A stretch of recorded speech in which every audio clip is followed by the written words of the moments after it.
पहली बीवी को बच्चा ना होने के कारण वो दूसरी शादी करता है, लेकिन जब दूसरी शादी से भी बच्चा नहीं होता तो वो तीसरी शादी करता है, और तीसरी शादी करने के बाद भी जब उसे संतान का सुख प्राप्त नहीं होता तो वो डॉक्टर को दिखाता है।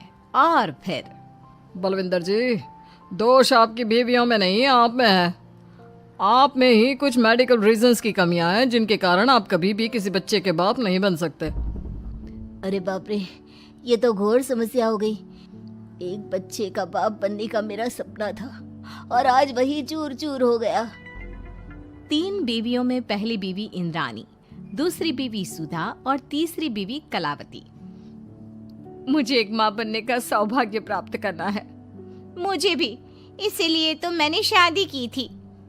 अरे लेकिन अब किसे पता था कि हमारे पतिदेव में ही कमी होगी। अब हम क्या करें? हम एक बच्चे को गोद लेते हैं।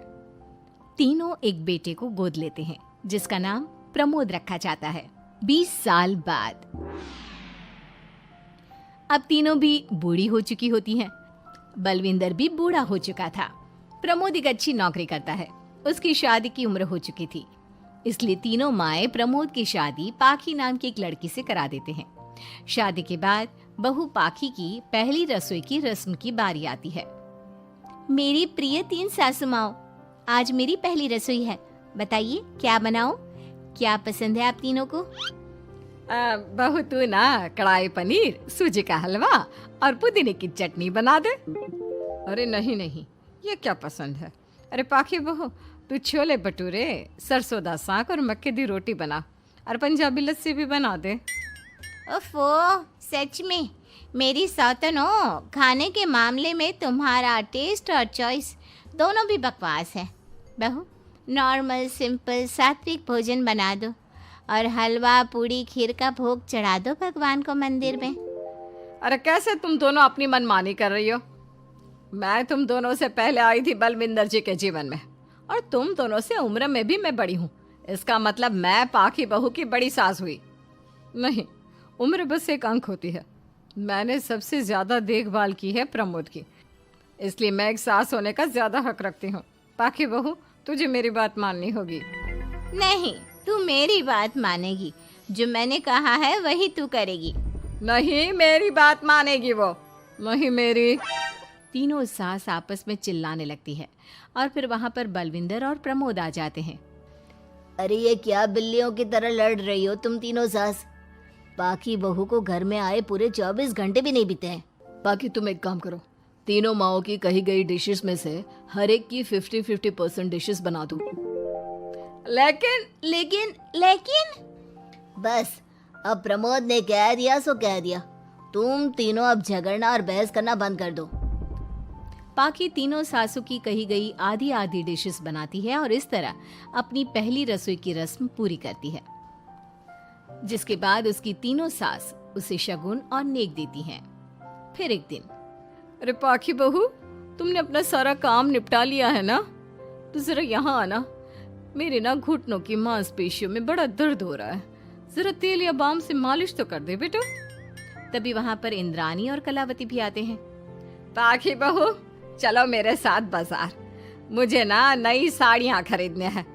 तुम्हारी फैशन सेंस बहुत अच्छी है ना, इसलिए मैं चाहती हूँ कि तुम मेरे साथ चलो।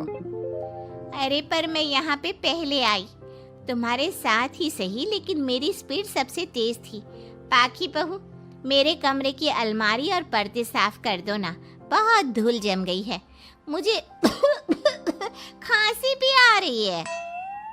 अरे ऐसे कैसे तुम दोनों मेरी बहू को अपने साथ ले जा सकती हो? सबसे पहले मैंने बहू को कहा है कि वो मेरे घुटनों की मालिश कर दे। अब जाओ, 1 घंटे के बाद अपनी ये फीकी शक्लें लेकर फिर से आना। सुधा मैडम, ज्यादा ना बोलो। पाखी बहू को तुम दोनों से ज्यादा नेक दिया है मैंने, इसलिए पाखी बहू तो मेरा ही काम करेगी। और वैसे भी ये सुशील सर्वगुण संपन्न बहू अपनी इस बेचारी बूढ़ी सास को खांसते हुए कैसे देख सकती है? क्यों पाखी बहू?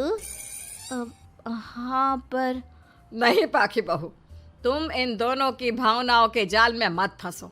और रही बात शगुन और नेक की, तो रिश्तों को प्यार के भाव से तोला जाता है, ना कि पैसों के भाव से। मतलब ये कहीं के। ओ इंद्रानी, ज्यादा मत उछलो, पता है कौन कितना मतलबी है। उफो, अब फिर से आप तीनों मत शुरू होइए। मैं आप तीनों की काम करूंगी, लेकिन बारी बारी। सबसे पहले सुधा सासू माँ का, फिर कलावती सासू माँ और फिर इंद्रानी सासू माँ का। इसके बाद तीनों सासू में फिर से लड़ाई और कहासुनी छिड़ जाती है। फिर एक दिन जब पाखी घर का किराने का सामान लेने बाहर निकल रही होती है कि तभी, बहू, मुझे ना मेरा पुराना संदूक नहीं मिल रहा, तू आकर ढूंढ देगी क्या? अब ठीक है इंद्रानी सासू माँ। पाखी इंद्रानी के कमरे में जा ही रही होती है कि तभी उसे सुधा रोक लेती है, हाथ में खूबसूरत साड़ी लिए। पाखी बहू, ये मेरे ना साड़ी पर पिछली बार अचार गिर गया था, इसे प्लीज अच्छे से धो देना। वो कल शाम को विमला जी के बेटे की शादी में जाना है ना, एक ही बार पहनी है ये साड़ी मैंने। अभी धो देगी तो कल तक अच्छे से सूख जाएगी और कड़क इस्त्री करके मैं तेरा परफ्यूम मार कर शादी में जाऊंगी। हाँ, लेकिन सुधा सासू माँ। उतने में कलावती भी वहाँ पर एक कढ़ाई लेकर आ जाती है। पाखी बहू, ये मैंने कल रात को मेहंदी भिगोई थी लोहे की कढ़ाई में, मेरे बालों में लगा देना बिटिया। तू तो मेरी प्यारी बहू है ना?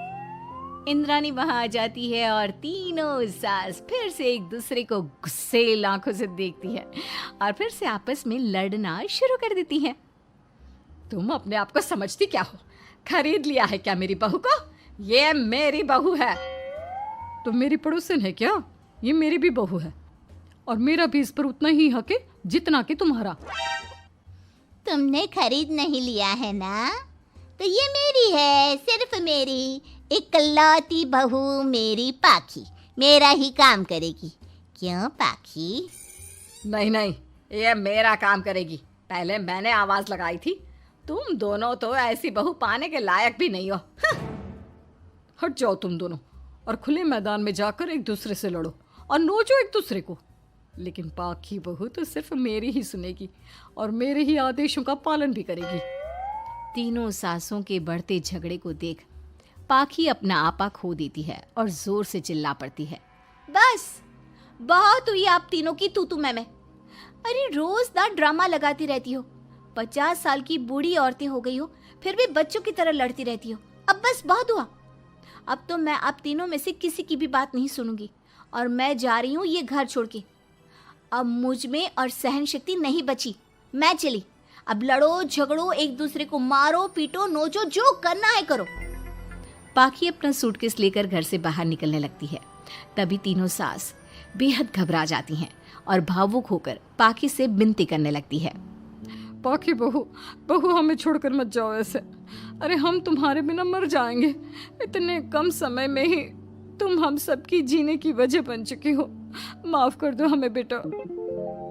हाँ पाखी बहू, हम आइंदा से कभी नहीं लड़ेंगे और हंसी खुशी मिलकर बात करते रहेंगे, वादा करते हैं।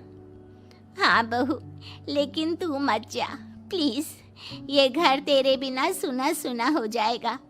हम तीनों सासों की एक ही तो बहू है, लेकिन हम अपनी एक बहू को बेटी की तरह प्यार देंगे, उसके साथ सहेलियों की तरह रहेंगे। लड़ाई झगड़ा सब कुछ छोड़ देंगे बेटा, लेकिन तू छोड़ के मत जा। अपनी तीनों सासों को भावुक देखकर पाखी की भी आंखें भर आती है और वो उन तीनों को माफ कर देती है और उनके गले लग जाती है। इसके बाद तीनों सास अपनी एक बहू संग खुशी से मिलजुल कर रहती हैं और आपस में